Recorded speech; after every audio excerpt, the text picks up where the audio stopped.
আজকে আমরা বর্ধমান বিশ্ববিদ্যালয় মেজর কোর্স সেমিস্টার 1-এর আমরা একক 3-র অতিথি গল্পটি রবীন্দ্রনাথ ঠাকুরের লেখা আলোচনা করব।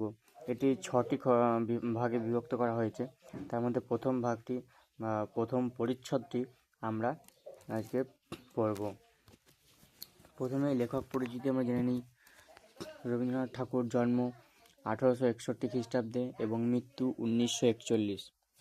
জন্ম 25শে বৈশাখ 1268 বঙ্গাব্দ জোড়াসাঁকোর ঠাকুর পরিবারে। প্রয়াত 1348 বঙ্গাব্দের 22 শ্রাবণ। পিতামহ প্রিন্স দ্বারকানাথ ঠাকুর ছিলেন বাংলার প্রধান ধনী জমিদারি ব্যবসায়ী। তিনি ছিলেন ব্যক্তিত্বে আভিজাত্য, কর্মদক্ষতায় ও সাংস্কৃতিক সক্রিয়তায় অগ্রগণ্য। পিতা দেবেন্দ্রনাথ ঠাকুর ছিলেন বিদ্যানুরাগী, ব্রাহ্ম সমাজের অন্যতম প্রতিষ্ঠা, ব্রাহ্মধর্মের প্রবক্তা এবং অনেক বিষয়ে আধুনিক মনের অধিকারী। তার সন্তানেরা সকলেই ছিলেন সুশিক্ষিত ও বিভিন্ন দিকে প্রতিভাবান, কিন্তু রবীন্দ্রনাথ সৃষ্টি প্রতিভায় ছাপিয়ে গিয়েছিলেন সকলকে। এরপরে আমরা মূল আলোচনায় আসব। কাঁঠালিয়ার জমিদার মতিলাল বাবু নৌকা করিয়া সপরিবারে স্বদেশে যাইতেছিলেন। পথের মধ্যে মধ্যাহ্নে নদী তীরে এক গঞ্জের নিকট নৌকা বাঁধিয়া পাকের আয়োজন করিতেছেন। এমন সময় এক ব্রাহ্মণ বালক আসিয়া জিজ্ঞাসা করিল, বাবু, তোমরা যাচ্ছ কোথায়? প্রশ্নকর্তার বয়স 15-16 অধিক হইবে না। মতিবাবু উত্তর করিলেন, কাঁঠালে। ব্রাহ্মণ বালক কহিল, আমাকে পথের মধ্যে নন্দীগাঁয়ে নামিয়ে দিতে পারো?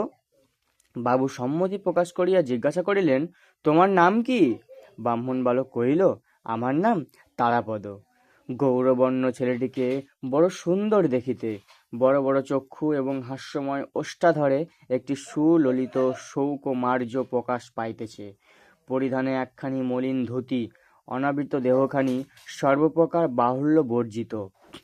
কোন শিল্পী যেন বহু যত্নে নিখুঁত নিটল করিয়া গড়িয়া দিয়েছেন, যেন সে পূর্বজন্মের তাপস বালক ছিল এবং নির্মল তপস্যার প্রভাবে তাহার শরীর হইতে শরীরাংশ বহুল পরিমাণে ক্ষয় হইয়া একটি সমার্জিত ব্রাহ্মণশ্রী পরিস্ফুট হইয়া উঠিয়াছে। মতিলালবাবু তাহাকে পরম স্নেহভরে কহিলেন, বাবা, তুমি স্নান করে এসো, এইখানেই আহারাদি হবে। তারাপদ বলিল, রসুন, বলিয়া তৎক্ষণাৎ অসংকোচে রন্ধনের আয়োজনে যোগদান করিল। মতিলাল বাবুর চাকরটা ছিল হিন্দুস্তানি। মাছকোটা প্রভৃতি কার্যে তাহার তেমন পটুতা ছিল না।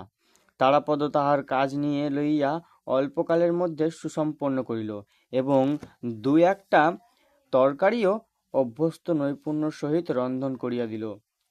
পাক কার্য শেষ হইলে তারাপদ নদীতে স্নান করিয়া বোঁচকা খুলিয়া একটি শুভ্র বস্ত্র পরিল।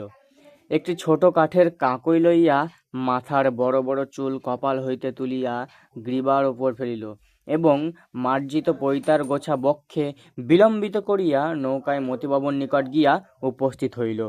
মতিবাবু তাহাকে নৌকার ভেতর লইয়া গেলেন। সেখানে মতিবাবুর স্ত্রী এবং তাহার নবমবর্ষীয়া এক কন্যা বসিয়াছিলেন। মতিবাবুর স্ত্রী অন্নপূর্ণা এই সুন্দর বালকটিকে দেখিয়া স্নেহে উচ্ছ্বসিত হইয়া উঠিলেন।